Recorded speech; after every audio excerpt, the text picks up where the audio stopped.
तो हमने previous class में, प्रीवियस वीडियो लेक्चर में हमने स्टडी किया था अबाउट गैमेटोजेनेसिस, है ना। इस स्पर्मेटोजेनेसिस के बारे में बताया था आपको, और बताया था आपको मेंस्ट्रुअल साइकिल के बारे में, ओजेनेसिस के बारे में। उसकी वीडियोस भी मैंने आपके ग्रुप में डाल दिया था अलग से। होपफुली वो आपने देखा होगा और ये समझ में आ गया होगा कि गैमेट्स कैसे बनता है ना। मेल और फीमेल में जो स्पर्मेटोजेनेसिस है या फिर जो oogenesis होता है, उसका पूरा इवेंट क्या होता है, ये मेरे ख्याल से आपको समझ में आ गया होगा, है ना। और गैमेट्स के बनने के बाद जो नेक्स्ट इवेंट है वो इवेंट ऑफ फर्टिलाइजेशन होता है ना। तो देखो, फर्टिलाइजेशन एक टर्म है सिंगेमी,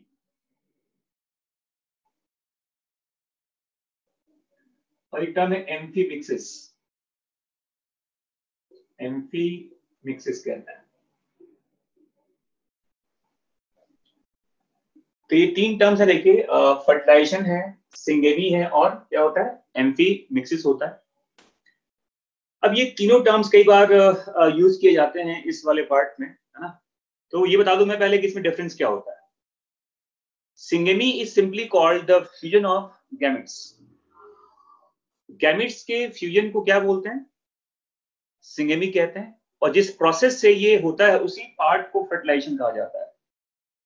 ये समझ में आ गया आपको मैं क्या बोल रहा हूं। Syngamy is simply called fusion of gametes. तो मेल और फीमेल गैमेट्स के फ्यूजन को क्या बोलते हैं, इसे कहते हैं सिंगेमी। और जिस प्रोसेस से ये पूरा फ्यूजन होता है, that event is called fertilisation. तो फर्टिलाइजेशन एक इवेंट है जिसके थ्रू कहते हैं मेल और फीमेल गैमेट्स फ्यूज करते हैं। तो मेल और फीमेल गैमेट्स का मिलना, इसे क्या बोलते हैं, इसे कहते हैं सिंगेमी। और जिस प्रोसेस से हुआ, the process is called fertilisation, है ना। और ये पता है आपको कि फाइनली फर्टिलाइजेशन में होता क्या, बताओ। जो मेल और फीमेल प्रोन्यूक्लियाई होते हैं गैमेट्स के अंदर, male nuclei and female pronuclei, ये आपस में फ्यूज कर जाते हैं, and that event is called amphimixis कहा जाता है इसको। तो ये याद रखिएगा, amphimixis is called, it is called fusion of male and female pronuclei to form a diploid zygote। तो गैमेट्स का मिलना ये क्या बताओ, इसे कहते हैं सिंगेमी। और मेल और फीमेल हैप्लॉइड न्यूक्लियाई का मिलना, इसे क्या बोलते हैं, that event is called amphimixis. और जिस इवेंट से ये गैमेट्स मिलते हैं, दैट इवेंट इज कॉल्ड, इसे क्या बोलते हैं बताओ, इसे फर्टिलाइजेशन कहा जाता है। तो ये तीन टर्म पहले समझ में आ जाना चाहिए आपको। अक्सर ये कंफ्यूजन होता है कि फर्टिलाइजेशन क्या होता है, सिंगेमी क्या होता है, और एम्फीमिक्सिस क्या होता है, ठीक है। अब यहाँ देखो, फर्टिलाइजेशन में क्या क्या होता है वो मैं बता रहा हूँ आपको। देखिए, what is the event of fertilisation. देखो मैं क्या बोल रहा हूँ कि फर्टिलाइजेशन एक प्रोसेस है जिसके थ्रू मेल और फीमेल गैमेट्स आपस में मिलते हैं। ये जो फर्टिलाइजेशन है ये इंटरनल भी होता है, एक्सटर्नल भी होता है, सेल्फ भी होता है, क्रॉस भी होता है, ये पहले पता आपको। और ये एक प्रोसेस है। सिंगेमी एक रिजल्ट है। देखो, मेल और फीमेल गैमेट्स मिल गया, अभी न्यूक्लियस फ्यूज नहीं हुआ है। सिंपली कहते हैं मेल और फीमेल गैमेट्स का मिलना, इस प्रोसेस को सिंगेमी कहते हैं। और जिस प्रोसेस से ये फ्यूज हुआ, the process is called fertilisation. And the fusion of male and female nuclei to form a diploid zygote is called amphimixis। समझ में आ गया। अब मैं बता रहा हूं आपको इवेंट ऑफ फर्टिलाइजेशन पूरा होता कैसे, देखो इसका पूरा प्रोसेस क्या है ना। तो सबसे पहले कहते हैं, देखो एक टर्म यूज करते हैं यहां पर। The first term is called, देखो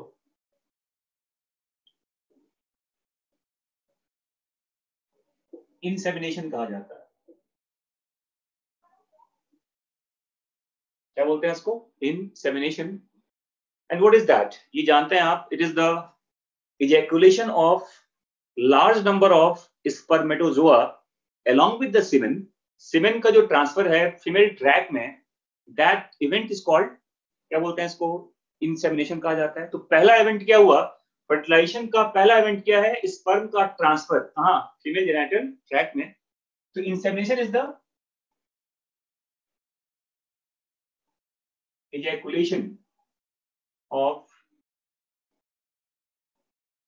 semen in the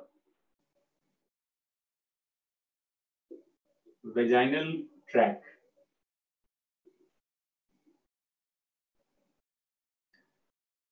So the very first event of fertilization is the transfer of semen into the female genital tract, जिसे वेजाइना कहते हैं, है ना?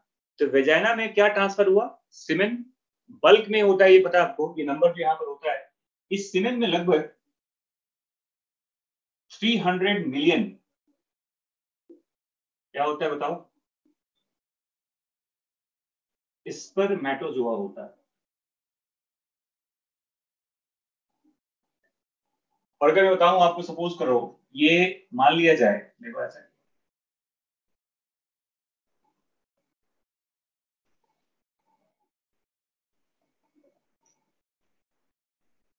यहां पर ये मान लो सर्विस का स्ट्रक्चर है ये, और ये वेजाइना का पूरा ट्यूब है ना? तो जो स्पर्म यहां पर ट्रांसफर हुआ, देखो जो फर्टिलाइजेशन, जो स्पर्म यहां पे अभी ट्रांसफर हुआ है बाय इंसेमिनेशन,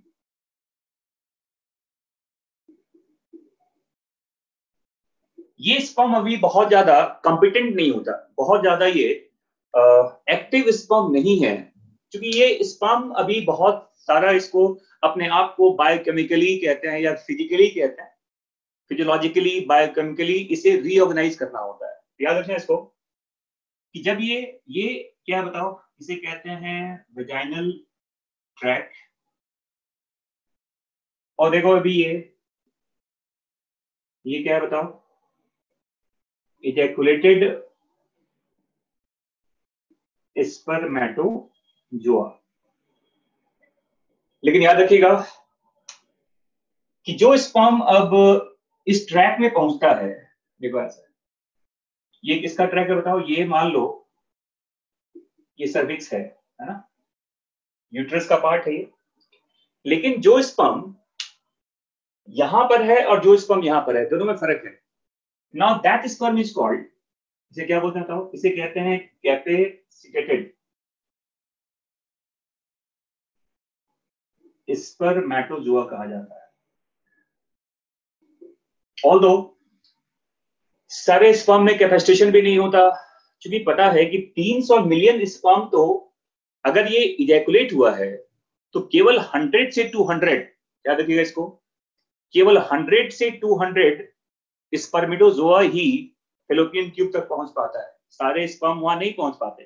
तो मैं क्या बोल रहा हूं यहां पर कि द चेंज ऑफ स्पर्म, देखिए स्पर्म का जो चेंज आता है, देखो कैपेसिटेशन क्या होता है?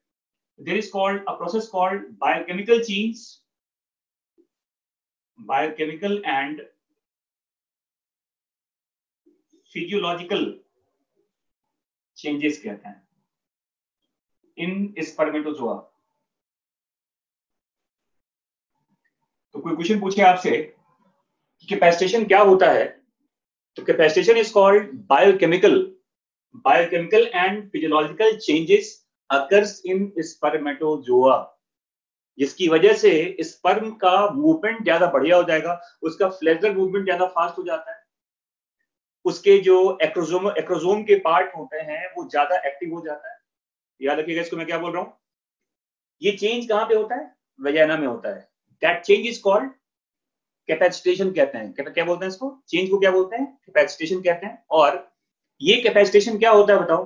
क्या बोलते हैं इसको? Biochemical and physiological change in the spermatozoa.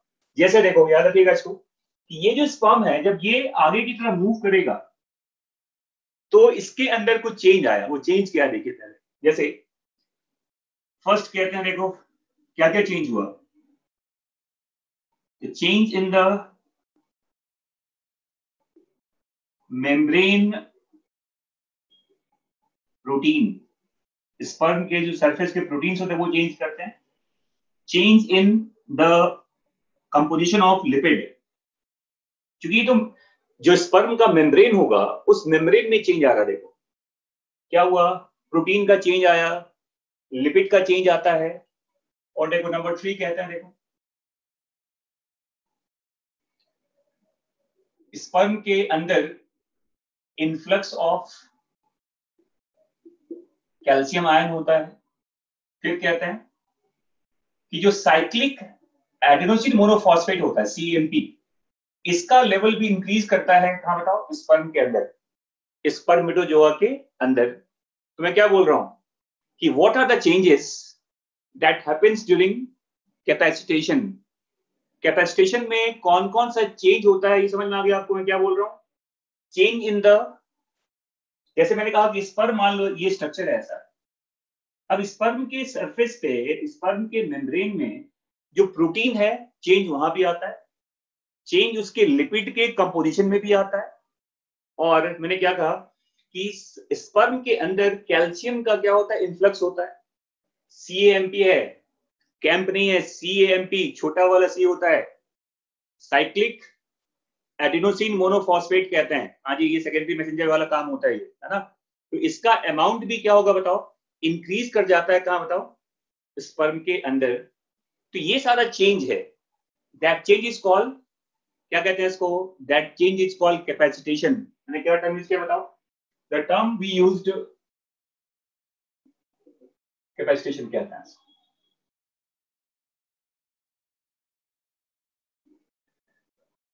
ये स्पर्म को रीऑर्गेनाइज किया गया है। जो स्पर्म अभी तक बहुत ज्यादा एक्टिव नहीं था, स्पर्म की कैपेबिलिटी नहीं थी, स्पर्म का मूवमेंट बहुत अच्छा नहीं था, ये सब कुछ गेन कर लिया। कब बताओ, जब स्पर्म का क्या हो गया, कैपेसिटेशन। और ये कहां पे होता है, वेजाइना में होता है। Capacitation starts in vaginal track और ये चलता रहता है। इवन कहते हैं ये फेलोपियन ट्यूब तक भी कुछ ना कुछ चेंजेज होते रहते हैं। और ये टाइम जो लगता है देखो कैपेसिटेशन का, ये 5 to 6 आवर्स का होता है।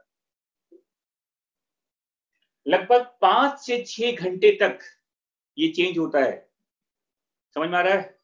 और ऐसा एक्सपेरिमेंट में देखा गया है कि अगर स्पर्म को कैपेसिटेट ना किया जाए तो ऐसे स्पर्म एक को फर्टिलाइज नहीं कर सकते। याद रखिएगा इसको, अगर स्पर्म को कैपेसिटेट ना किया जाए तो ऐसे स्पर्म एक को फर्टिलाइज नहीं कर सकते। तो कैपेसिटेशन बहुत जरूरी होता है। ये बिल्कुल एक तरह का आप वो इवेंट है, जैसे आप कहते हैं मैरिज के पहले जब दूल्हे की अपनी तैयारी होती है, उसको रिसेप किया जाता है, वो ब्यूटी पार्लर्स में जाकर, है ना। तो उसी तरह का चेंज है ये। एक स्पर्म जो पहले अभी तक उसके हालात ठीक नहीं थे, उस स्पर्म को रिसेप किया गया, उसे चेंज किया गया ताकि वो एक को क्या करे बताओ, इफेक्टिवली फर्टिलाइज कर सके। समझ में आ रहा है। अब पूछा जाएगा आपसे कि कैपेसिटेशन के फायदे क्या हैं, what are the significance of capacitation. तो कैपेसिटेशन के दो फायदे होते हैं। वो फायदे क्या है बताओ, तो लिख लीजिए इसको आप, देखो। तो इसके दो फायदे हैं। एक तो कहते हैं it add flagellar movement of spermatozoa. एक तो स्पर्म का जो एक प्रॉपर मूवमेंट है वो गेन करेगा ये, और दूसरा कहते हैं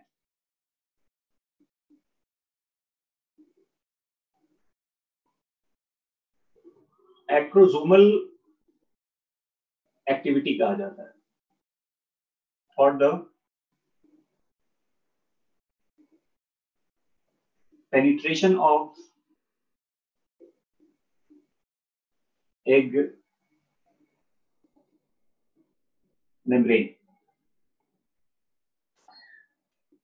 तो याद रखिएगा, पूछा जाएगा कि क्या फायदा है कैपेसिटेशन का, तो मोबिलिटी मतलब मूवमेंट है, स्पर्म का जो फ्लैजलर मूवमेंट होता है, जो फ्लैजलर जो उसका टेल होता है उसमें मूवमेंट गेन करता है ये, और बिना कैपेसिटेशन का फ्लैजलर मूवमेंट पॉसिबल नहीं है, और अगर मूवमेंट नहीं होगा तो स्पर्म अब सर्विक्स के आगे जा ही नहीं सकता, है ना। तो याद रखिएगा इसको। तो कैपेसिटेशन का सिग्निफिकेंस क्या हुआ, कैपेसिटेशन दो चीज में हेल्प कर रहा है। फर्स्ट क्या हो गया बताओ, flagellar movement of spermatozoa, and second is called acrosomal activity. ये बताऊंगा क्या होता है बाद में। यस, कैपेसिटेशन को पूरा होने में 5 से 6 घंटे लगते हैं। अब देखिए टाइम वेरी करता है, बट ह्यूमन बींग्स में देखो बहुत ज्यादा कोई ऐसा एग्जैक्ट टाइम तो नहीं बताया जाता, 5 से 6 घंटे एवरेज टाइम बताया जा रहा है, बता रहा हूँ आपको। ह्यूमन बींग्स में लगता है ये स्पर्म को कैपेसिटेट होने में, ताकि वो अपने मूवमेंट को इनिशिएट करे। समझ में आ रहा है। और देखो अब याद रखना कि जो मूवमेंट होता है स्पर्म का, ये मूवमेंट दो तरह का होता है। एक कहते हैं ओन फ्लैजलर मूवमेंट कहा जाता है,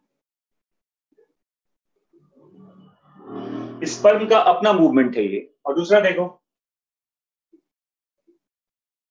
जो यूट्राइन कॉन्ट्रैक्शन होता है, जो यूट्राइन कॉन्ट्रैक्शन है, ये भी एक हेल्पफुल इवेंट होता है। यूट्रस जब स्पर्म ट्रांसफर होता है देखो, तो उस समय यूट्रस के जो मसल्स हैं उसके अंदर जो कॉन्ट्रैक्शन होगा, ये भी स्पर्म के मूवमेंट में क्या करता है, इसको हेल्प करता है।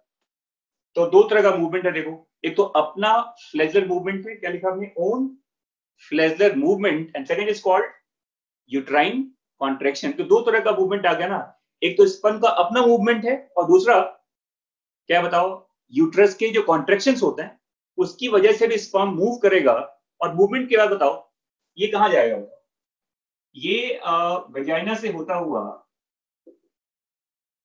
सर्विक्स में जाएगा, सर्विक्स से होता हुआ ये यूट्रस में आएगा, और यूट्रस के बाद ये कहां पहुंचेगा बताओ,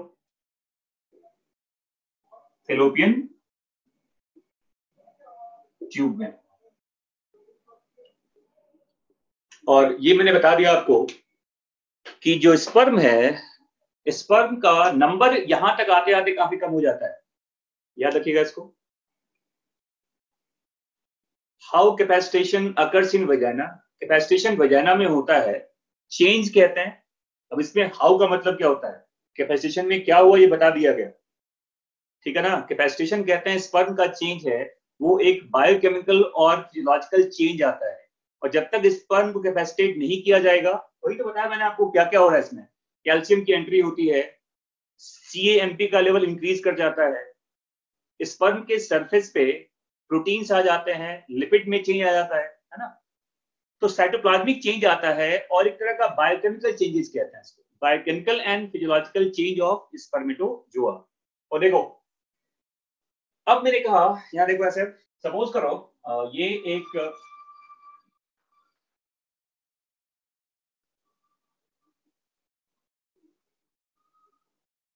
ये मान लो फेलोपियन ट्यूब का स्ट्रक्चर है। ये क्या बताओ, ये मान लो फेलोपियन ट्यूब है ना। और ये मान लिया जाए ये इसका एम्पुला है फेलोपियन ट्यूब का। और अब स्पर्म जो यहाँ पे पहुंचा है एम्पुलरी स्टिमुलस जंक्शन के पास, देखिए ये एक, ये क्या हो गया बताओ, ये स्ट्रक्चर किसका है, ये स्पर्मेटोजोआ है। और यहां पर अभी मान लो ये एक सेकेंडरी साइट यहाँ पे अवेलेबल है, मान लो ये क्या बताओ, सेकेंडरी ओसाइट का स्ट्रक्चर है। तो एम्पुलरी स्टिमुलस जंक्शन जहां पर साइट ऑफ फर्टिलाइजेशन होता है जिसे कहते हैं, तो यहाँ देखिए कितने स्पर्म है बताओ यहाँ पर, ये नंबर स्पर्म का बहुत ज्यादा नहीं है, 100 to 200 ओनली। ये क्या है बताओ, कैपेसिटेटेड स्पर्मेटोजोआ जोड़ा। बाकी सारे स्पर्म क्या हो गए बताओ, ये रास्ते में खत्म हो जाते हैं। बिल्कुल ये मैरिज इवेंट की तरह ही तो है कि इतने लोग बारात में जाते हैं साथ साथ, बट फाइनली मैरिज तो एक का ही होता है ना। तो यहाँ देखो 300 मिलियन से ये एक मैराथन स्टार्ट हुआ था 300 मिलियन से, और ये स्पर्म पहुंचते पहुंचते कहाँ बताओ, एम्प्लॉई इस्थमस जंक्शन के पास कितने रह गए, 100 to 200 ओनली। समझ में आ गया। अब क्वेश्चन यहाँ पर ये है, देखो कि इस स्पर्म को इस एग को फर्टिलाइज करना है, कोई एक इसमें स्पर्म होगा जिसे मिलना है गोल्ड मेडल, और यहाँ कोई रनर अप नहीं होता, यहाँ केवल एक ही विनर होता है जो एग को क्या करेगा बताओ, फर्टिलाइज करता है। अब क्वेश्चन यहाँ पर ये है कि वो स्पर्म कौन सा होगा जो एग को फर्टिलाइज करता है। ये जस्ट एक प्रोबेबिलिटी वाली बात है कि जिस स्पर्म ने पहली बार जोना पेलिसिडा को पेनिट्रेट कर दिया, वही स्पर्म फाइनली एग को क्या करेगा बताओ, फर्टिलाइज करता है। लेकिन वो फर्टिलाइज कैसे होगा, उसका पूरा एक कॉम्प्लेक्स मैकेनिज्म है, वो मैं बता रहा हूँ। देखिए यहाँ देखो, अच्छा बताओ, ये जो एग यहाँ पे अवेलेबल है, एग, इसमें क्या क्या होता है आपको याद हो तो मैंने बताया था आपको, इस एग में ये मान लो ये सेकेंडरी साइट होता है, यहाँ पर ये फर्स्ट पोलर बॉडी यहाँ पर होता है ना। ये मैंने कहा था कि ये जो लेयर है, ये लेयर किसका है, इसे कहते हैं लेयर ऑफ जोना पेलिसिडा, और इसके ऊपर मल्टी लेयर्ड जो ग्रेनुलोसा सेल्स था उसने क्या बनाया, कोरोना रेडियाटा। देखिए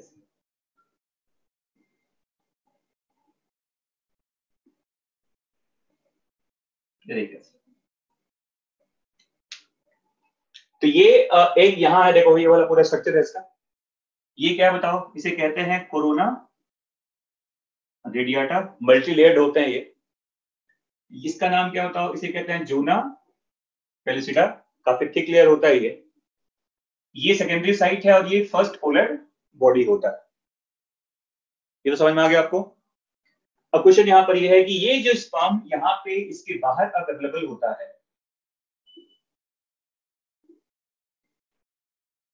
तो ये स्पर्म अब जब तक इस पूरे पार्ट को पेनिट्रेट नहीं करेगा, ये देखो अब स्पर्म के सामने कई सारे बैरियर्स हैं, क्या कहते हैं बताओ, बैरियर्स हैं ये।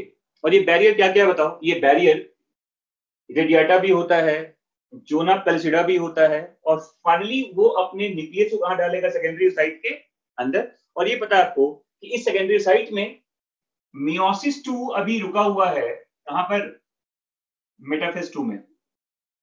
याद है ना मैंने क्या बताया था कि मियोसिस फर्स्ट खत्म होने के बाद मियोसिस 2 स्टार्ट हो जाता है, लेकिन वो रुक जाता है कहां बताओ, ये कहां रुक जाता है बताओ, मेटाफेज 2 में आकर, वो भी कंप्लीट अभी नहीं हुआ, ये तो पता है आपको, है ना।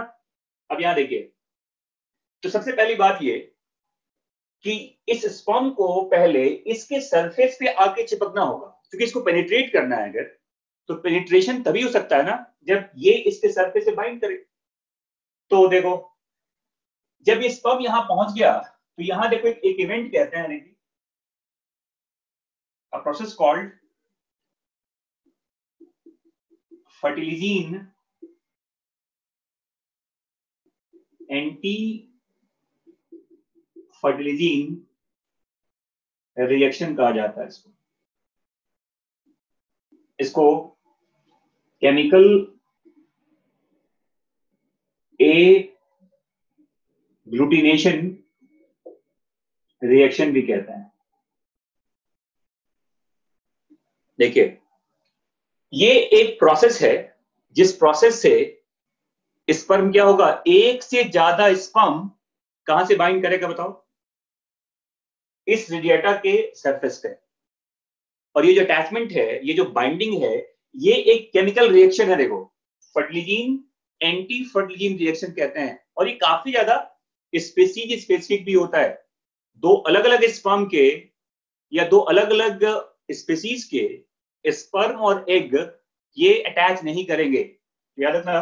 ये जो रिएक्शन होता है ना, ये एक स्पेसीज स्पेसिफिक रिएक्शन कहा जाता है इसको। जैसे ये जो केमिकल है फर्टिलिजीन, ये आता है एक सरफेस से, ये एक से आता है एक्चुअली। और जो एंटी फर्टिलिजीन है ये कहां से आता है? स्पर्म के मेम्ब्रेन से आता है। तो स्पर्म का जो पार्ट है, sperm releases one chemical called anti fertilizin and the egg releases one chemical called fertilizin कहते हैं इसको। और जब तक ये दोनों आपस में रिएक्ट नहीं करेगा, ये स्पर्म इसके सरफेस पे बाइंड नहीं कर सकता।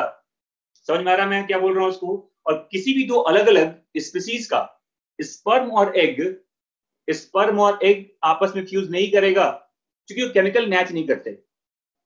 तो क्या बोलते हैं उसको? इसे कहते हैं केमिकल एग्लूटिनेशन रिएक्शन कहते हैं इसको। हाँ जी बच्चों, क्या कहते हैं इसको? केमिकल एग्लूटिनेशन रिएक्शन कहा जाता है इसको। और ये क्या होता है बताओ? ये स्पीसीज स्पेसिफिक होता है। स्पर्म से क्या आता है?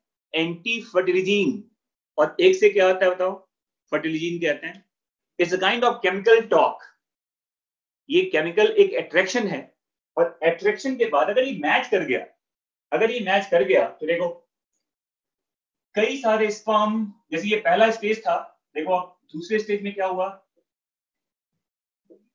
कई सारे स्पर्म अब रेडिएटर के सरफेस पे क्या हो गया?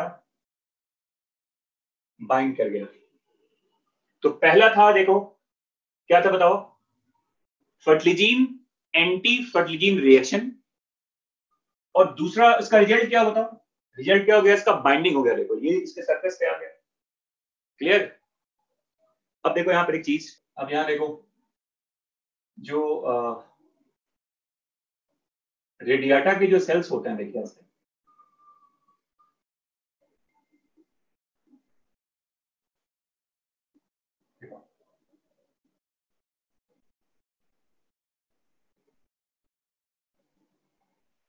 मान लो ये कोरोना रेडिएटा के ये सेल्स हैं।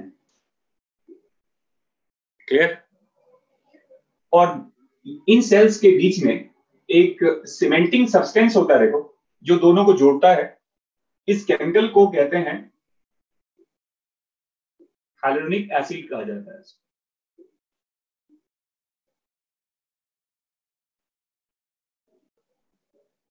समझ में आ रहा है मैंने क्या कहा?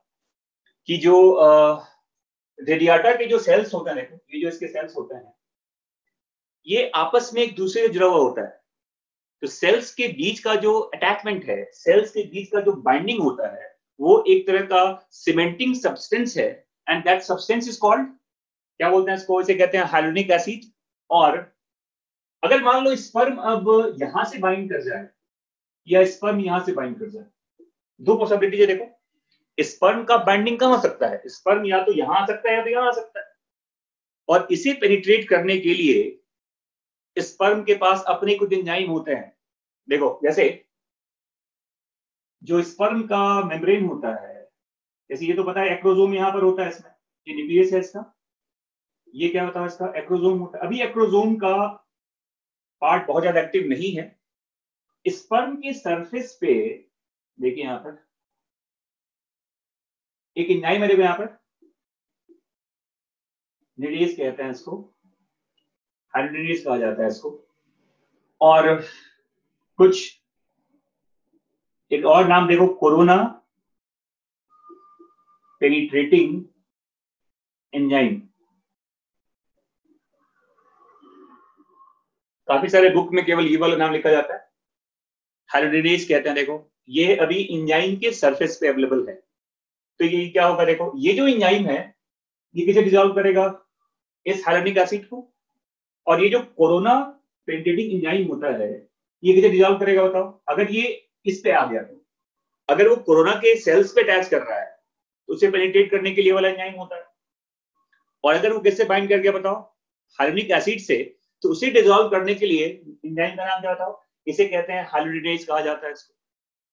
और ये दोनों एंजाइम कहां से आ रहा है? ये दोनों एंजाइम का सोर्स क्या बताओ? स्पर्मेटोजोआ का सरफेस होता है।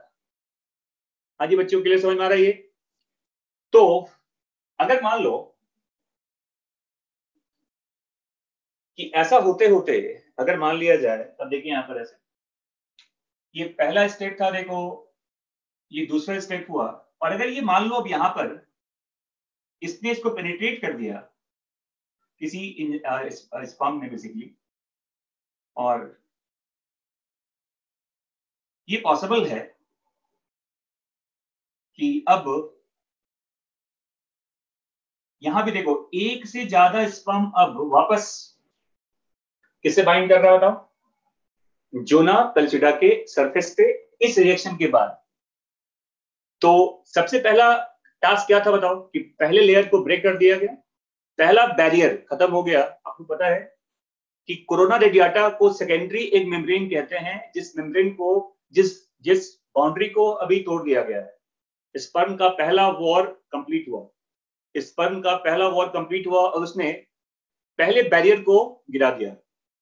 अब उसके बाद क्या आया बताओ? ये क्या आया? जोना पेल्चिडा का मेम्ब्रेन। तो देखो यहाँ पर ये इसका तीसरा पार्ट है, देखिए थर्ड पार्ट हो गया। देखो इसका, इसमें क्या हो रहा है? अटैचमेंट ऑफ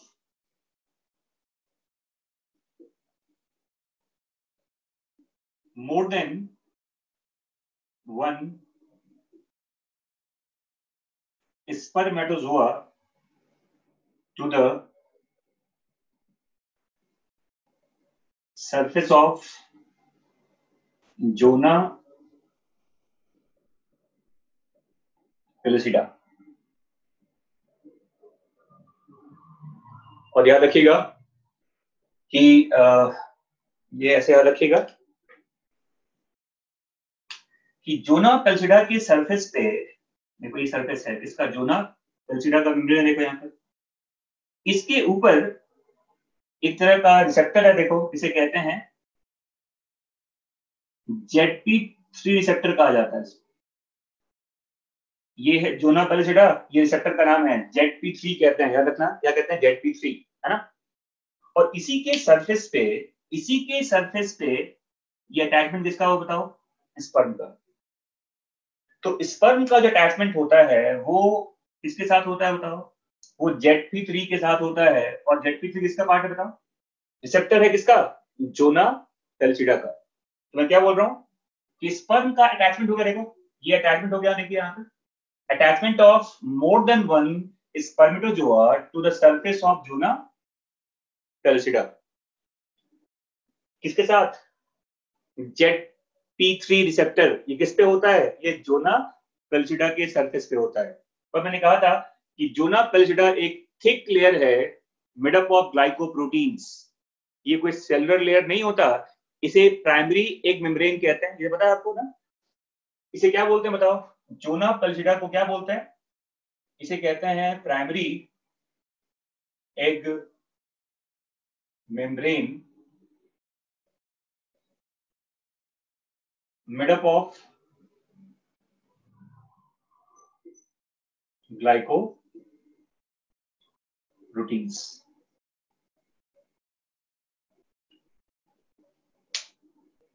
हाँ जी बच्चों, समझ में आ गया? तो तीसरा इवेंट ये हुआ, देखो ये अटैच कर गया इसे, और अटैच करने के बाद, अब अटैचमेंट के बाद देखिए, अटैचमेंट के बाद एक फोर्थ यहां पर अब रिएक्शन है, देखो इसे कहते हैं एक्रोजोमल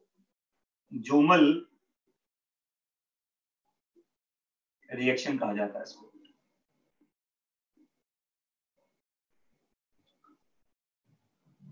अब देखो यहां पर क्या है, ये फोर्थ इवेंट है, ये अटैचमेंट के बाद होता है, याद रखिएगा इसको। कुछ बुक्स में पहले बता देते हैं, ये ऐसा नहीं है। एक्रोजोमल रिएक्शन अटैचमेंट के बाद है, और ये होता क्या है कि जैसे ही अटैचमेंट होगा, अब जो एक्रोजोम का पार्ट होता है उसमें होगा एक्सोसाइटोसिस, और वो बल्क में अपने एंजाइम को बाहर निकालता है। और वो एंजाइम क्या करेगा? अब जोना पेल्चिडा को क्या करेगा? तोड़ देगा।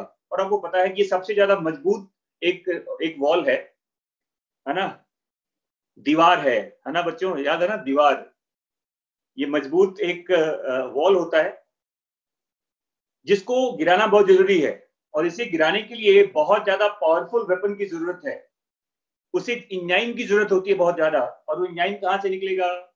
वो आएगा एक्रोसोम से। रिएक्शन के बाद जो रिजल्ट क्या देखो इसका, इस रिएक्शन का रिजल्ट क्या हुआ बताओ? तो इसका रिजल्ट है, देखो हाँ देखिए, रिजल्ट है इसका रिलीज ऑफ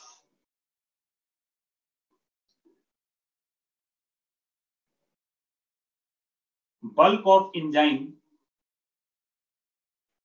called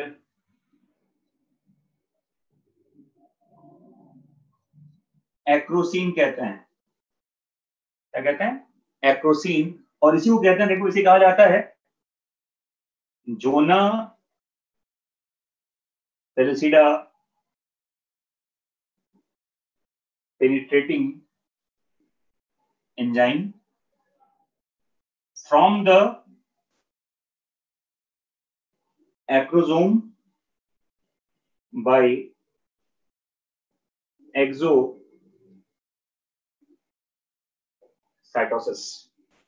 लिख लीजिए आप पहले इसको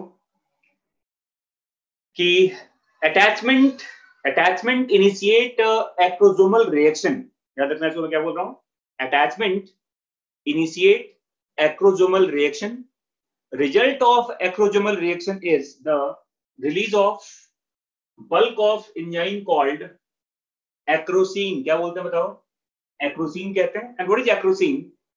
जोना पेलिसिडा penetrating enzyme कहां से? From the acrosome। किस प्रोसेस से? By exocytosis।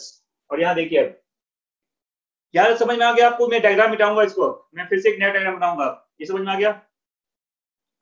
फिर से मैं एक बार रिपीट कर देता हूं, मैं फिर से बता देता हूं क्या क्या हुआ। पहले क्या हुआ बच्चों? कैपेसिटेशन हुआ, स्पर्म को तैयार किया गया, नहला धुलाकर उसको साफ सुथरा करके कोट पैंट पहनाकर उसको तैयार कर दिया गया, है ना। मैरिज का इवेंट है एक्चुअली ये, है ना। तो घोड़ी पे बैठने के पहले ये सारा इवेंट चल रहा है। स्पर्म को तैयार कर दिया गया, स्पर्म को बढ़िया बना दिया गया, फर्स्ट क्लास, है ना। अब ये स्पर्म अपनी जर्नी को स्टार्ट करता है। देखो स्पर्म के साथ बहुत सारे स्पर्म और भी रहते हैं, उसमें एक तो कोई बढ़िया स्पर्म है, बाकी सब तो नाचने वाले होते हैं, ये तो पता है आपको। जैसे बारात में होता है ना, एक नाचने वाले, एक दूल्हा होता है और बाकी सब नाचने वाले होते हैं। तो यहाँ भी वही इवेंट चल रहा है कि उसमें से कई स्पर्म है, अभी किसी को पता नहीं है, अभी किसी को पता नहीं है किसके गले में वरमाला जाएगा। सब अभी रैंडमली चल रहा है, सबको उम्मीद है कि मैं पहुंच जाऊंगा वहां पर, बट एक्चुअली पहुंचता तो एक ही है ना। तो क्या हुआ?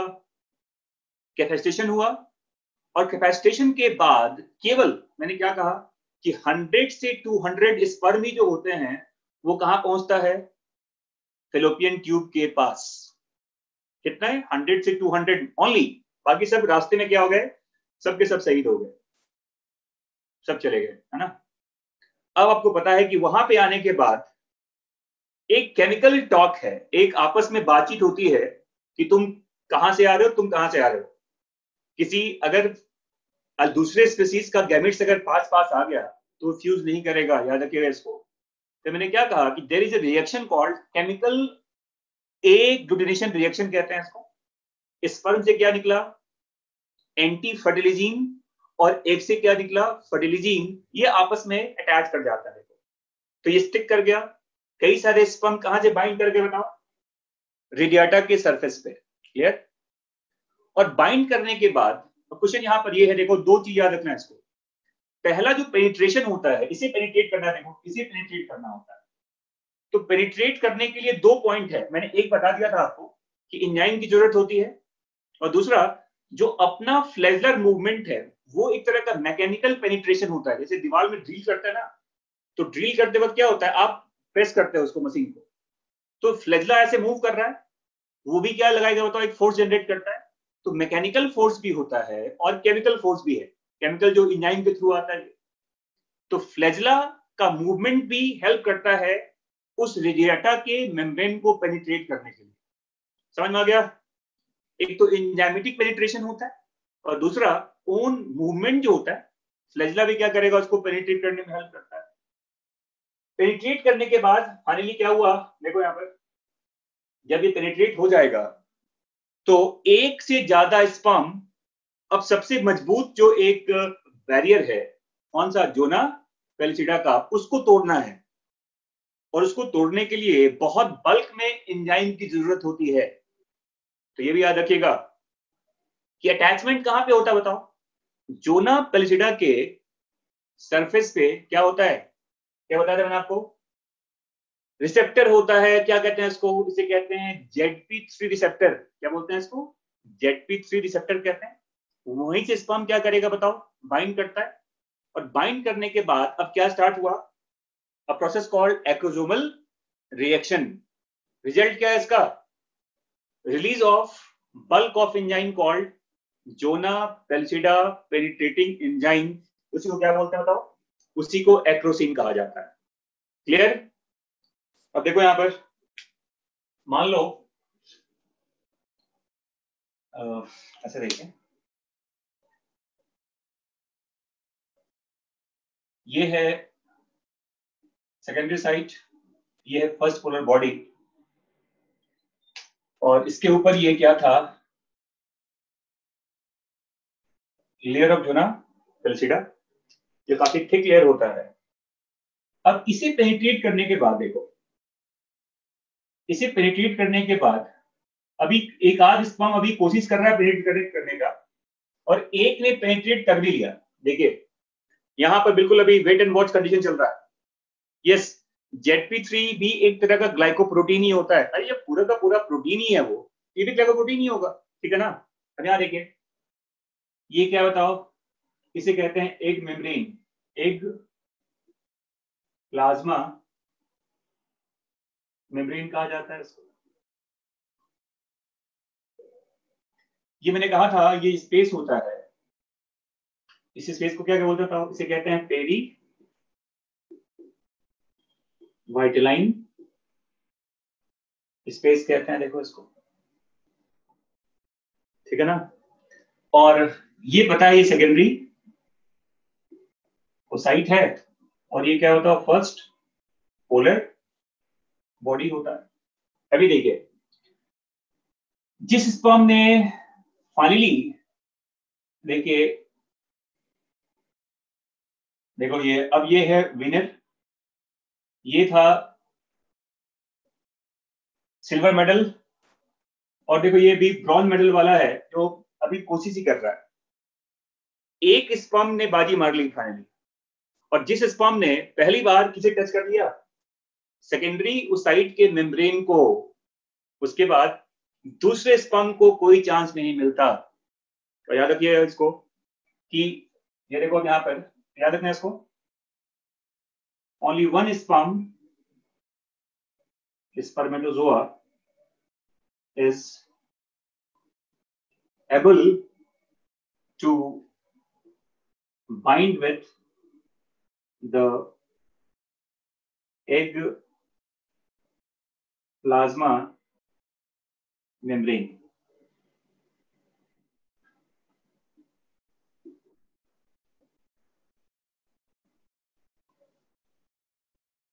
And chances of polyspermy is strictly prohibited.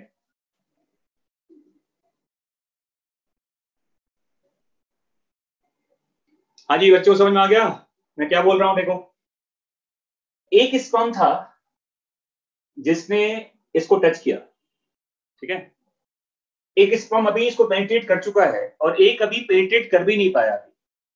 और जिस स्पर्म ने पहली बार उसे टच कर लिया, अब वो दूसरे स्पर्म को चांस नहीं देगा मेम्ब्रेन से बाइंड करने के लिए। समझ में आ रहा ना। तो कहते हैं polyspermy, polyspermy is not possible in any case, वो पॉसिबल नहीं होता। और गलती से अगर पॉलीस्पर्मी हो भी जाए तो ऐसे जाइगोट डेवलप नहीं करते। समझ में आ गया। तो यहां देखो और याद रखना कि स्पर्म को बाइंड करने में एक केमिकल हेल्प करता है, उसको फर्टिलिन कहते हैं। एक केमिकल याद रखिएगा, फर्टिलिन कहा जाता है इसको, फर्टिलिन। ये वो केमिकल है जो स्पर्म को हेल्प करता है बाइंड करने में। देखिए ये स्पर्म से ही आता है, देखो क्या कहते हैं इसको, फर्टिलिन, ये इसी स्पेस में रहता है, स्पर्म के थ्रू रिलीज होता है, ये पेरी वाइट स्पेस में आता है एक्चुअली, एंड दैट स्पर्म, अभी ट्विंस वगैरह बाद में बनेगा, अभी पहले एक बच्चे पैदा होने दो, ट्विंस की कहानी बाद में बताऊंगा। हाँ जी बच्चों, समझ में आ गया?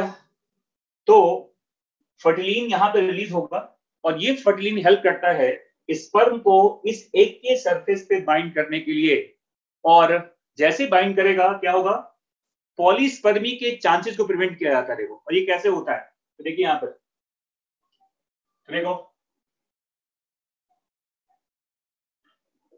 क्या कहते हैं, after the attachment of one spermatozoa to the egg plasma membrane। अब देखो यहाँ क्या क्या होता है, वो क्या क्या कौन कौन सा इवेंट है, देखिए यहाँ पर इसके इसके साथ बाइंड करने के बाद क्या क्या होता है, देखो यहाँ पर वो समझिए आप। तो जो फर्स्ट पार्ट है देखिए इसमें अटैचमेंट के बाद, वो तो होता है, देखो सबसे पहली बात तो ये कि जैसे ही इस पे ये बाइंड करेगा, इसके अंदर काफी ज्यादा कैल्शियम का क्या होता है बताओ, एंट्री होता है बाहर से इस एक साइटोप्लाज्मिक पार्ट में। कैल्शियम क्या करेगा, इसमें डिफ्यूज करता है, और इवन कहते हैं जो साइटोप्लाज्मिक, एक साइटोप्लाज्म का जो एंडोप्लाज्मिक रेटिकुलम होता है, वहां से भी कैल्शियम बाहर आ जाता है इस साइटोसोल के अंदर, और कैल्शियम के ज्यादा होने की वजह से ये जो मेम्ब्रेन है वो एक्सटर्नली डीपोलराइज कर जाता है। क्या रखना है इसको, तो पहला इवेंट क्या हुआ, मेम्ब्रेन गेट डीपोलराइज्ड।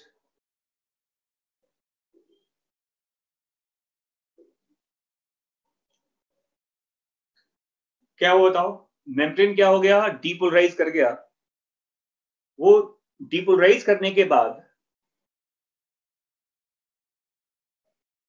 जब डिपोलराइज कर जाता है, तो याद रखिएगा कि डिपोलराइज करने के बाद ये क्या क्रिएट करता है, देखो एक टर्म यूज करते हैं,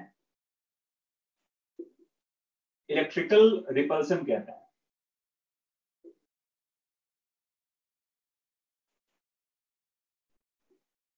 अभी झटका देता है, दूसरे स्पर्म को क्या देगा, इलेक्ट्रिक शॉक, कि अब तुम्हें अटैचमेंट का अनुमति नहीं मिलेगा, क्योंकि एक तो इससे बाइंड कर चुका है। तो इलेक्ट्रिकल रिपल्सन होता है, कैसे हो बताओ, जब मेम्ब्रेन क्या हो गया, डीपोलराइज कर गया। और याद रखना, दिस प्रोसेस इज कॉल्ड, इसे कहते हैं फास्ट ब्लॉक पॉली स्पर्मी कहा जाता है इसको। तो अटैचमेंट के बाद पहला इवेंट क्या हुआ कि एक मेम्ब्रेन क्या हो गया, डीपोलराइज कर गया। डीपोलराइज का रिजल्ट क्या हुआ कि वो अब बाकी स्पर्म को क्या देगा बताओ, एक इलेक्ट्रिकल रिपल्सन देता है, and that kind of repulsion is called, क्या बोलते हैं इसको, इसे कहते हैं फास्ट ब्लॉक पॉली स्पर्मी, झटका, इलेक्ट्रिकल रिपल्सन कहा जाता है इसको। क्लियर? दूसरा इवेंट देखो क्या हो रहा है यहाँ पर, यहाँ देखिए। तो पहला इवेंट ये हुआ, सेकंड इवेंट देखो क्या हो रहा है, याद रखिएगा इसको, जैसे ये स्पर्म, एक स्पर्म यहां से बाइंड करता है, कुछ ग्रेन्यूल्स होते हैं, कुछ कॉर्टिकल ग्रेन्यूल्स कहते हैं, जो एक मेम्ब्रेन के नीचे की तरफ होता है, ये बाहर की तरफ आ जाता है, देखो ये बाहर निकल जाता है यहां से, और ये यहां जमा हो जाता है, देखो ऐसे, देखो और ज्यादा ये थिक हो जाता है ऐसा।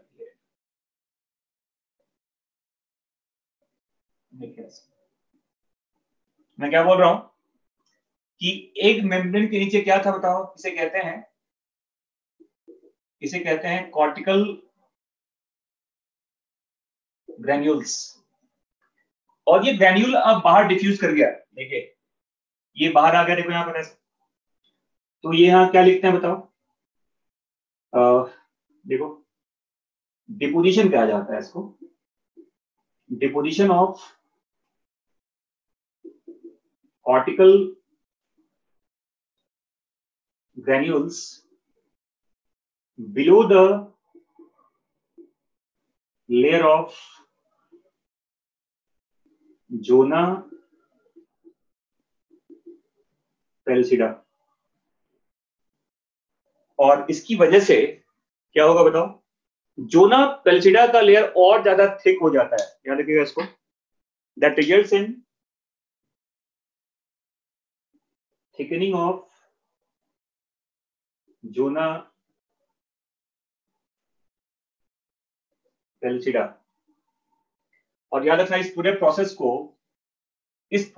को क्या बोलते हैं, इसे कहते हैं स्लो ब्लॉक पॉली स्पर्मी कहा जाता है इसको।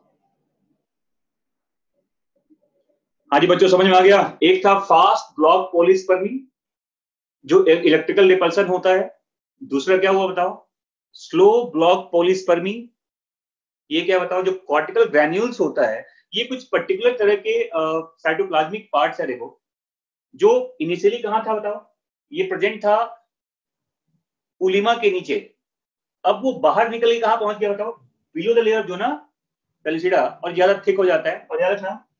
अब ये जो मोटा हो गया लेयर देखो, इसी को कहते हैं, that layer is called fertilisation membrane कहा जाता है। जो किसी भी स्पर्म को अब अलाउ नहीं करेगा पेनिट्रेट करने के लिए। अब ये लेयर और ज्यादा मोटा हो गया ना, तो बाकी अगर स्पर्म ट्राई कर भी रहा है तो वो स्पर्म अब इसे पेनिट्रेट नहीं कर सकता। जो गलती से अंदर पहुंच गया था पेरी व्हाइट लाइन स्पेस में, उसके लिए क्या था, मतलब इलेक्ट्रिकल रिपल्सन है, झटका, है ना।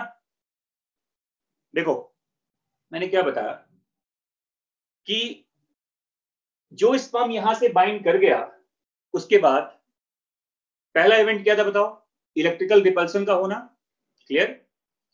दूसरा इवेंट क्या हुआ, जो कॉर्टिकल ग्रैन्यूल्स होता है, जो अभी तक एक मेम्ब्रेन के नीचे अवेलेबल था, वो बाहर आ गया, और वो कहां जमा हो गया बताओ, below the layer of zona pellucida, layer और मोटा हो गया, and that thick layer is called, क्या बोलते हैं इसको, इसे कहा जाता है फर्टिलाइजेशन मेम्ब्रेन। और अब पेनिट्रेशन पॉसिबल नहीं है, तो इस इवेंट का नाम क्या बताया, कहते हैं स्लो ब्लॉक पॉलीस्पर्मी। तो पॉलीस्पर्मी दो तरह से होता है, एक फास्ट ब्लॉक, एक क्या बताओ, स्लो ब्लॉक कहते हैं। और ये दोनों पॉलीस्पर्मी का प्रिवेंशन इसलिए हुआ ताकि एक से ज्यादा स्पर्म एक को फर्टिलाइज ना कर सके, क्लियर। तो पहला इवेंट ये था, दूसरा इवेंट ये था, और तीसरा इवेंट देखिए अब, एक्टिवेशन ऑफ मियोसिस 2 कहते हैं, एक्टिवेशन ऑफ मियोसिस सेकेंड। जो मियोसिस 2 अभी तक रुका हुआ था कहां बताओ, मेटाफेज 2 में, अब वो भी क्या हो गया, स्टार्ट हो गया।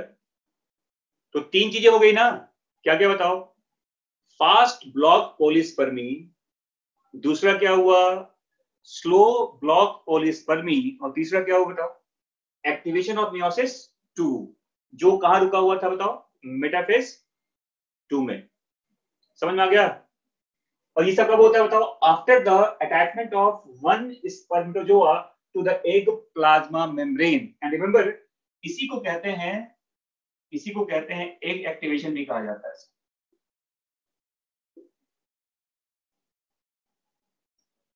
Activation of meiosis 2 is also called, क्या बोलते हैं बताओ इसको, इसे क्या बोलते हैं, एग एक्टिवेशन भी कहा जाता है। तो ये अब एक निश्चिंत हो चुका है कि एक से ज्यादा स्पर्म अब एक को पेनिट्रेट नहीं कर सकता, एक ही स्पर्म क्या करेगा बताओ, अब एक को फर्टिलाइज करेगा, दैट्स क्लियर।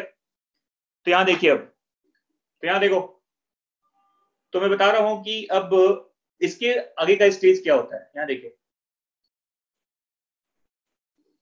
अभी मान लो ये एक मेम्ब्रेन है,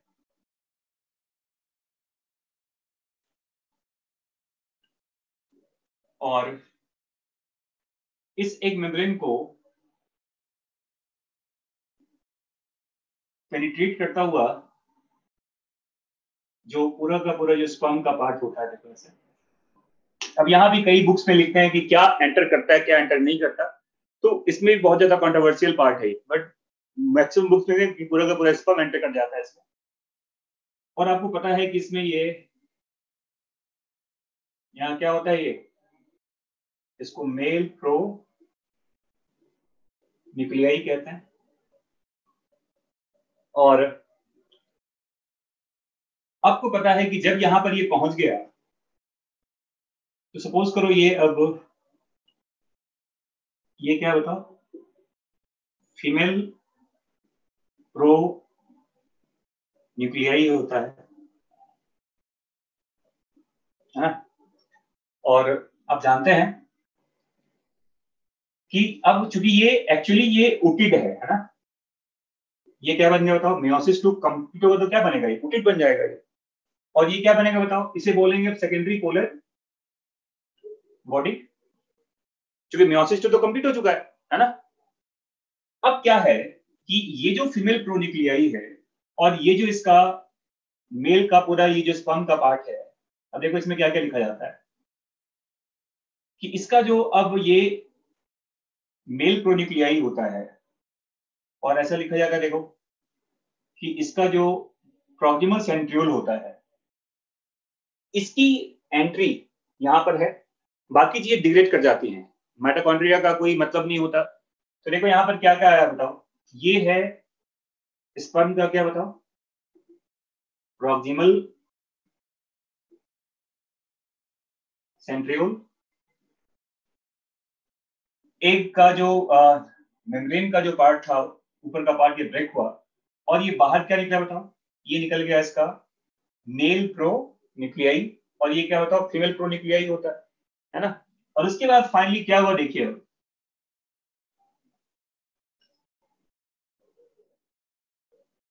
ये दोनों आपस में क्या कर गया, फ्यूज कर गया।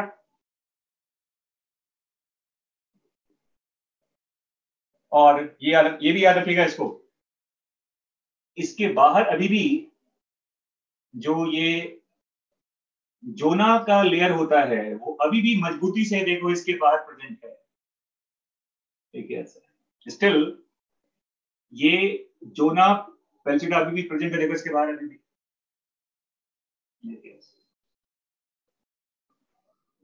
और जब ये फ्यूज कर गया, ये मैंने कहा था कि इनका आपस में जो मिलना होता है दैट इवेंट इज कॉल्ड, इसे कहते हैं एम्फी मिक्सिस कहते हैं इसको, क्या बोलते हैं इसको, एम्फी मिक्सिस। और ये फाइनली क्या बना बताओ, इसे कहते हैं डिप्लॉयड जाइगोट। देखो इसमें ये जो डिप्लॉयड न्यूक्लियाई होता है इसे कहा जाता है सेगमेंटल न्यूक्लियाई, और बाहर क्या बताओ, थिक जोना पेलिसिडा, और ये है एग साइटोप्लाज्म। सेकेंडरी साइट वगैरह क्या होता है यहाँ पर, अब जो सेकेंडरी पोलर बॉडी होता है ये सब क्या होता है बताओ, डिजनरेट कर जाते हैं यहाँ पर। अब इस पूरे स्ट्रक्चर का नाम क्या बताओ, इसे डिप्लॉयड जाइगोट कहा जाता है। ये कैसे बना, by the fusion of male and female pronuclei, ये मिल गए। अब क्वेश्चन यहाँ पर एक स्पर्म ने क्या क्या दिया, तो स्पर्म ने दिया अपना देखो एन क्रोमोसोम, ये भी एन क्रोमोसोम है, देखो हैप्लॉइड सेट में होता है ये हो गया 2n। और याद रखना कि स्पर्म का जो माइटोकॉन्ड्रिया होता है ये डिजनरेट कर जाते हैं, इसका कोई मतलब नहीं होता फर्टिलाइजेशन के बाद, मतलब फर्टिलाइजेशन के पहले स्पर्म के मूवमेंट के लिए माइटोकॉन्ड्रिया चाहिए, बट माइटोकॉन्ड्रिया का फर्दर इनहेरिटेंस नहीं होता। याद रखिएगा इसको कि जो भी माइटोकॉन्ड्रिया, ये याद रखिएगा कि आपकी बॉडी के अंदर जो भी माइटोकॉन्ड्रिया है वो इस एग से आया है, स्पर्म का माइटोकॉन्ड्रिया आगे कैरी नहीं होता, ये 100% मैटरनल इनहेरिटेंस है। मतलब कहने का मतलब ये है कि आपकी बॉडी के अंदर जो माइटोकॉन्ड्रिया अवेलेबल है हर सेल्स में, वो आया कहां से है, वो मदर से इनहेरिट हुआ है। फादर का माइटोकॉन्ड्रिया इनहेरिट नहीं होता, मतलब आपके अंदर जो एनर्जी हाउस है आपका, जो पावर हाउस मिला है आपको, वो फादर से नहीं मिला आपको, वो कहां से मिला आपको? मदर के एक न्यूक्लियाई से मिला हुआ है। 100% मैटरनल होता है, क्या बताओ? माइटोकॉन्ड्रिया। क्योंकि पैटर्नल जो माइटोकॉन्ड्रिया है वो डिजनरेट कर जाता है, उसका इनहेरिटेंस नहीं होता। तो आपके बॉडी के अंदर का जो माइटोकॉन्ड्रिया हर सेल्स के अंदर अवेलेबल है, वो ट्रांसमिट कहां से हुआ? वो 100% क्या बताओ? मैटरनल इनहेरिटेंस कहा जाता है। समझ में आ गया? तो ये था रिजल्ट ऑफ फर्टिलाइजेशन। फाइनली क्या हुआ? एम्फीमिक्सिस। और मैंने पहले कहा था ये क्या होता है बताओ? What is amphimixis? It is the fusion of male and female pronuclei to form a diploid zygote. और इस जाइगोट में देखो जो न्यूक्लियस होता है तो क्या बोलते था? इसे कहते हैं सेगमेंटल न्यूक्लियाई। इसमें क्या क्या चीजें होती है देखो? एक साइटोप्लाज्म होता है और बाहर अभी भी क्या बना हुआ है? A thick layer of zona pellucida. अभी तक ये खत्म नहीं हुआ, अभी भी ये मजबूती से अटैच्ड है सरफेस पे। ये बाद में फटता है, वो बताऊंगा बाद में कैसे हुआ ये। तो ये फाइनल इवेंट है इसका, बताओ? फर्टिलाइजेशन का, एम्फीमिक्सिस। तो अगर मैं इस पूरे पार्ट को समराइज कर दूं तो पहला इवेंट क्या हुआ? इंसेमिनेशन। ये क्या होता है समझ में आ गया आपको? दूसरा इवेंट क्या हुआ बताओ? कैपेसिटेशन कहते हैं इसको। जो तीसरा इवेंट था वो था केमिकल ए ग्लूटिनेशन रिएक्शन कहते हैं इसको, अटैचमेंट के लिए होता है। जो फोर्थ इवेंट था वो था breakdown of corona radiata. Fifth event क्या कहते हैं बताओ? बाइंडिंग कहा जाता है, binding of sperm with zona pellucida. इसके बाद मैंने बताया था आपको, इसके बाद क्या हुआ बताओ? नंबर 6 एक्रोजुमल रिएक्शन कहते हैं। फिर क्या होता है बताओ? पेनिट्रेशन कहते हैं किसका बताओ? जोना पेलुसिडा का। फिर क्या होता है? फ्यूजन कहते हैं, fusion of sperm membrane with egg membrane, egg plasma membrane कहा जाता है। फिर 9th इवेंट क्या हुआ बताओ? प्रिवेंशन कहते हैं, प्रिवेंशन ऑफ पॉली स्पर्मी। ये दो तरह का होता है, slow block and fast block. Number 10 क्या हुआ बताओ? एग एक्टिवेशन कहते हैं, मियोसिस 2 कंप्लीट होता है। और नंबर 11 जो है देखो, वो है फाइनली मैंने कहा था आपको, क्या बताओ? एम्फीमिक्सिस।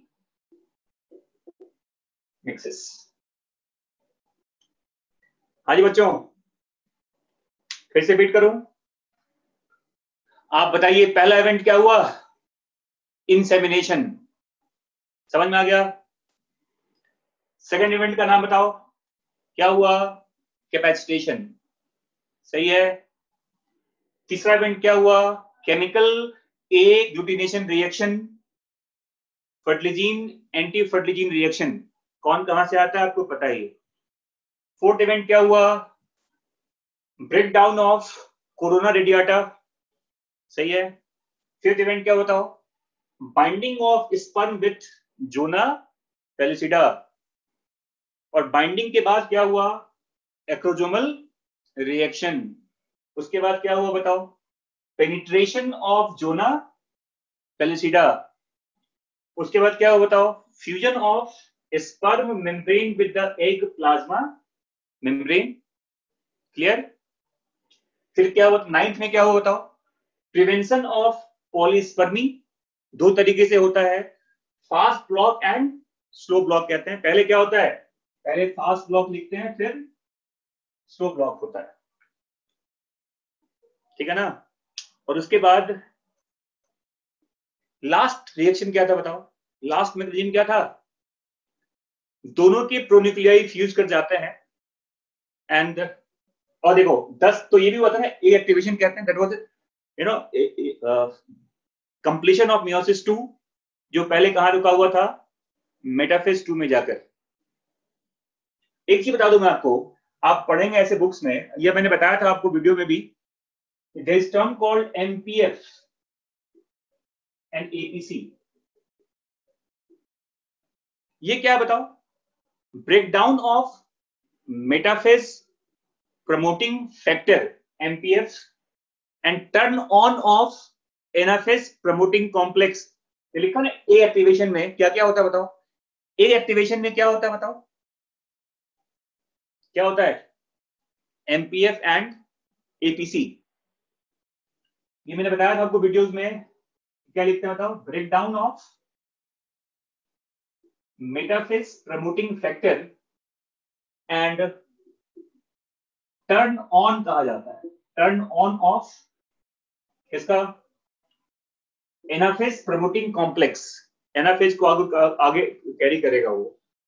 और इन दोनों की वजह से ये क्या हुआ, एक एक्टिवेशन हुआ। देखो तो एक एक्टिवेशन के का जो प्रोसेस है वो क्या है बताओ, breakdown of MPF metaphase promoting factor and APC is called anaphase promoting complex कहा जाता है इसको। क्योंकि वो मेटाफेज में रुका हुआ था, उसको तोड़ना है, उस चीज को तोड़ना होता है और आगे कंटिन्यू करना होता है। तो ये इसी तरह से पॉसिबल है। देखो अरे एम्फीमिक्सिस क्या है, सिंपली मैं कह रहा हूं, मैं स्टार्ट किया था मैंने एम्फीमिक्सिस से कि इन दोनों का मिलना, मेल और फीमेल प्रोन्यूक्लियाई का जो मिलना होता है, मैंने 10 मिनट पहले यही बताया आप लोगों को कि एम्फीमिक्सिस क्या होता है, सिंगेमी क्या होता है, फर्टिलाइजेशन क्या होता है। मेल और फीमेल प्रोन्यूक्लियाई का जो मिलना होता है, that event is called amphimixis. जो सबसे लास्ट इवेंट है फर्टिलाइजेशन का, मैंने क्या बताया था कि एक स्पर्म को एक गैमेट से मिला दो, एक से मिला दो, वो सिंगेमी कहा जाता है सिंपली। प्रोसेस को फर्टिलाइजेशन कहते हैं। न्यूक्लियस के मिलने को क्या बोलते हैं बताओ, क्या कहते हैं इसको, एम्फीमिक्सिस कहा जाता है। समझ में आ गया? Yes, MPF is called metaphase promoting factor and APC is called anaphase promoting complex.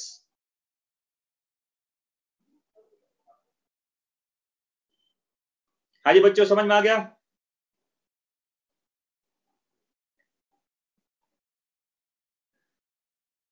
तो ये था आपका इवेंट ऑफ क्या, इवेंट ऑफ फर्टिलाइजेशन कहते हैं इसको।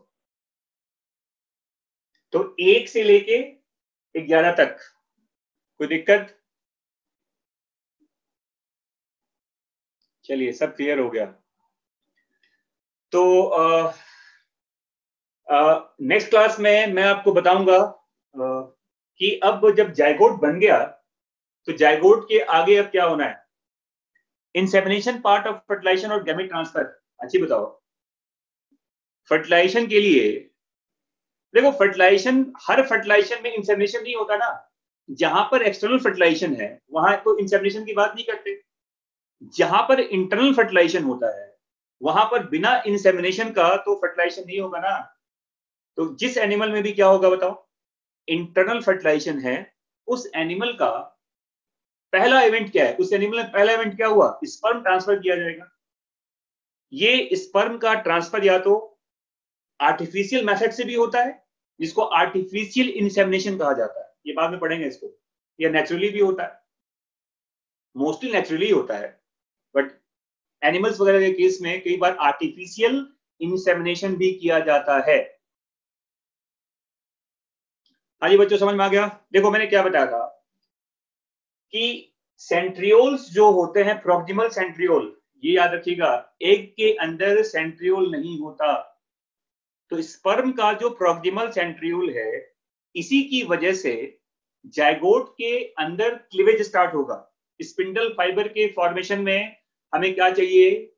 सेंट्रियोल की जरूरत है, और एग में सेंट्रियोल नहीं होता। तो एग का जो बाद में जायगोट के बनने के बाद जो क्लीवेज होता है, जो ब्लास्टोमियर्स बनेंगे, डिवाइड करता है सेल्स को, उसे क्या चाहिए? Spindle fibre. और उसके प्रोसेस को करने के लिए सेंट्रियोल की जरूरत है। ये सेंट्रियोल कहां से आया? स्पर्म से आता है। कौन सा सेंट्रियोल? इसे प्रोक्सिमल सेंट्रियोल कहते हैं। हाँ जी बच्चों, समझ में आ गया? ये सेंट्रियोल है, देखो यहाँ पर, ये जो सेंट्रियोल होता है यहाँ पर ना, इस वाले पॉइंट पे, ये सेंट्रियोल भी यहाँ पर आता है, देखो। ठीक है,